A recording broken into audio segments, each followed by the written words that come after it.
Welcome to the hotline for today, Friday, the 29th August, 2025. Good to be with you today, listeners. We know that you have choices. We're happy when you come here, happier when you find reasons to stay. This is the hotline. Emily's views, her position on the issues, her point of view backed up by the facts. Here are Emily's views.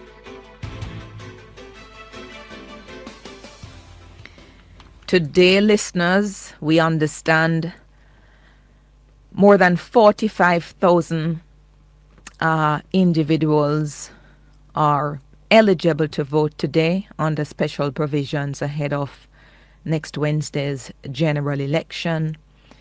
The 45,000 includes about 27,500 election day workers, plus about 12,500 members of the JCF, 5,000 from the JDF, and that brings it up to about 45,455 or thereabouts. We do intend to get some updates on this voting during the course of the program. Yesterday, you may recall hearing the headline news here at midday where some concerns were raised about possible disenfranchisement of members of the security forces because of where they are scheduled to vote. As I mentioned to you before I closed this program yesterday, having made contact with the Director of Elections upon hearing the news story, the Director of Elections informed that the High Command is the best suited place to comment on the matter because the list that they've printed is based on the assignment that was sent to the Electoral Office of Jamaica by the High Command of the Jamaica Constabulary Force, and the list that was sent out by the Electoral Office was recently updated. So we will see how that issue goes. But we're really happy to hear from members of the security forces and election day workers about how things are progressing today in light of that early concern and the response from the Director of Elections, Mr. Glasspool Brown. Last evening, we witnessed the final of 3 debates with the 2 party leaders facing off.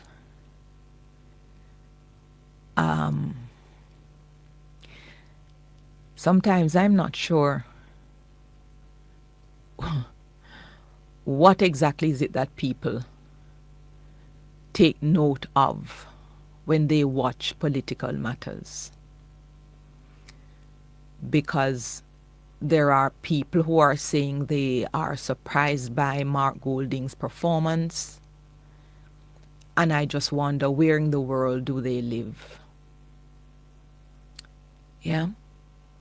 There are people as well who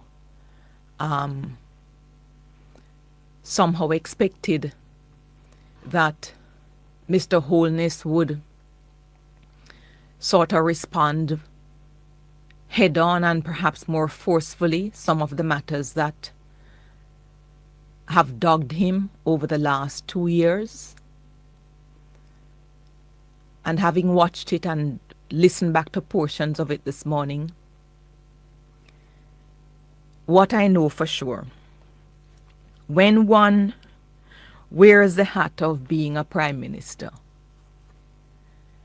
it is always very difficult to decide what posture is going to be appropriate within the context of a debate to satisfy the people of Jamaica, because you never stop being the prime minister.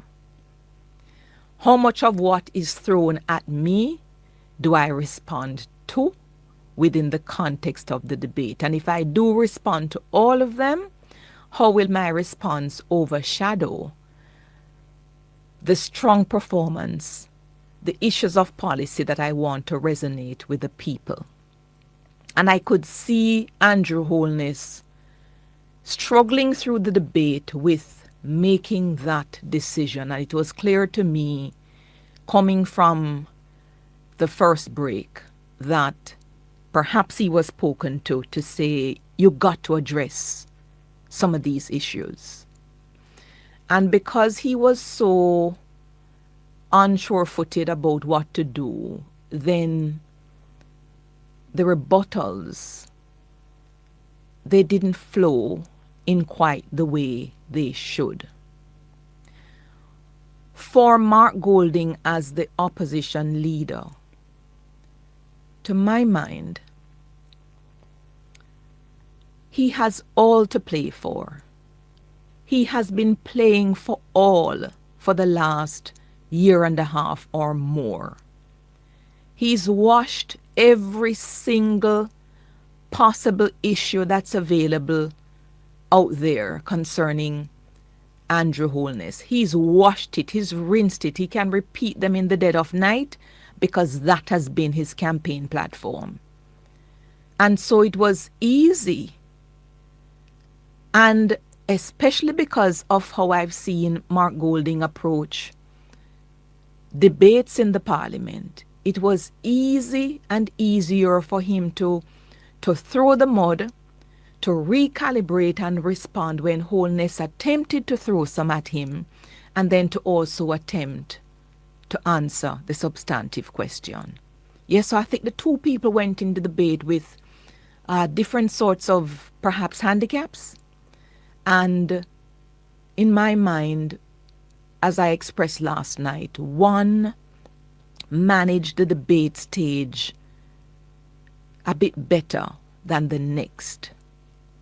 I preferred Mark Golding's presentation in terms of the handling of himself in the debate last evening. But that doesn't mean that there are several issues of concern that are still outstanding. Let me take a break. At the Ministry of Finance and the Public Service. A birth paper from university. I don't know what it is. But what Mark Golding was able to do in the first round is to recalibrate, as I said, and to use a good couple seconds within the context of a different question that was asked of him to recalibrate and to flip out this birth paper, which he said shows that he is born at the University of the West Indies. I was not able to read anything on the paper, and it probably can be anything, but the bottom line is when he was asked, are you really a Jamaican? He flipped out this thing, which it made for really good debate, theatrics, and it could have settled the argument there. I have questioned people in leadership debates before. One of the things that I did when I sat on the panel was to rearrange my questions from the order I had them in, and to ensure that I logically followed up with a question on a theme if a theme was being written based on a question before.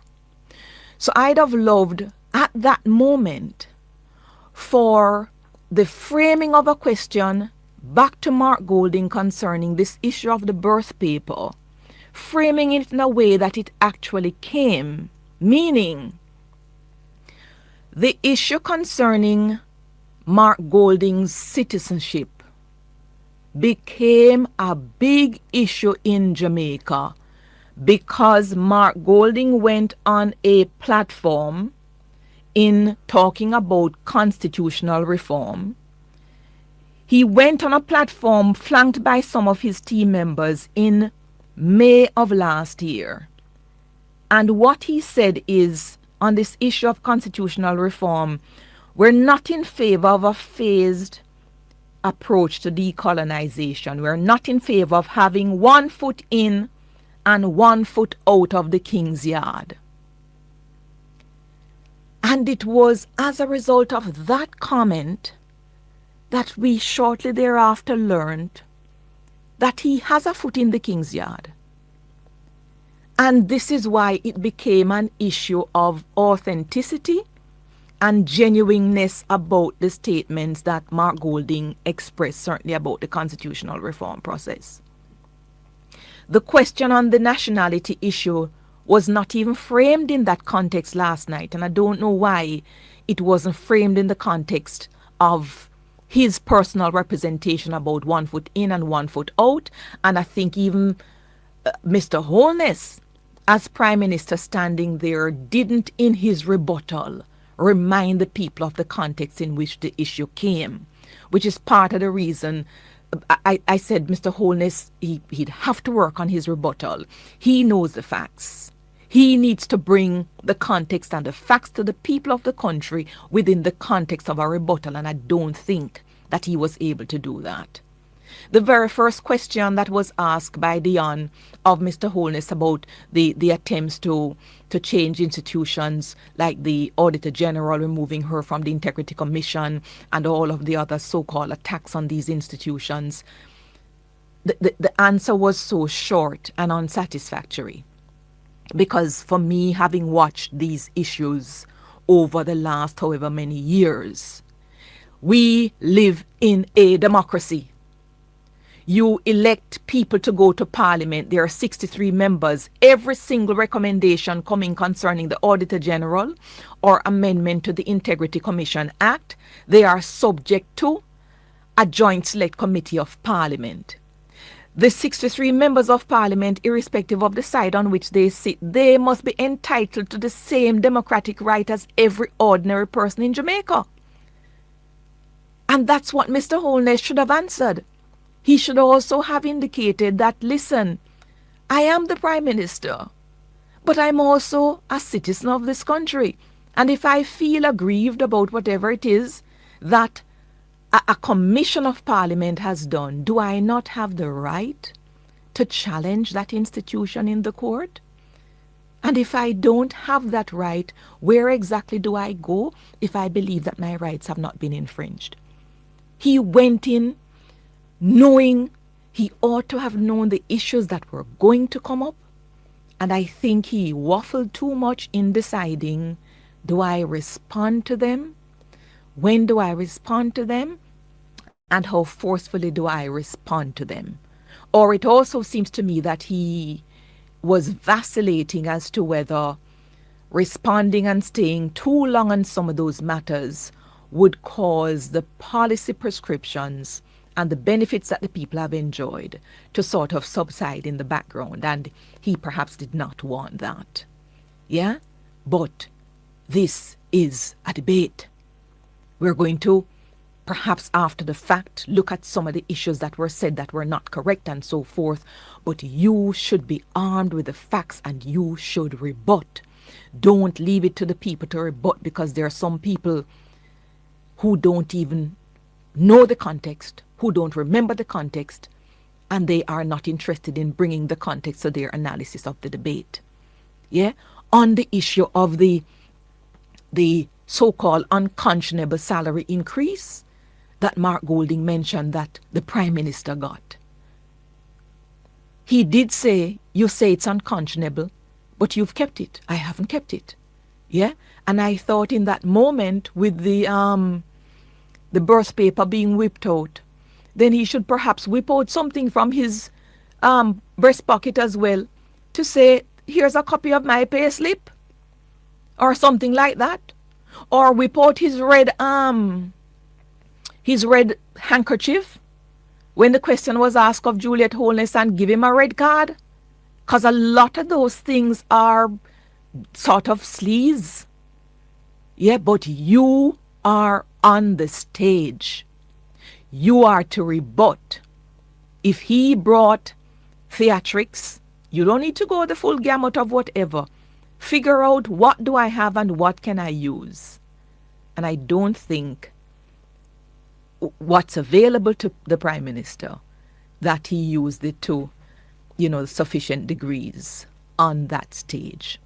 As to whether the views of the people on the outcome, it is fascinating to me that so many people say it is I think generally the views are similar. A lot of people believe that it is a draw.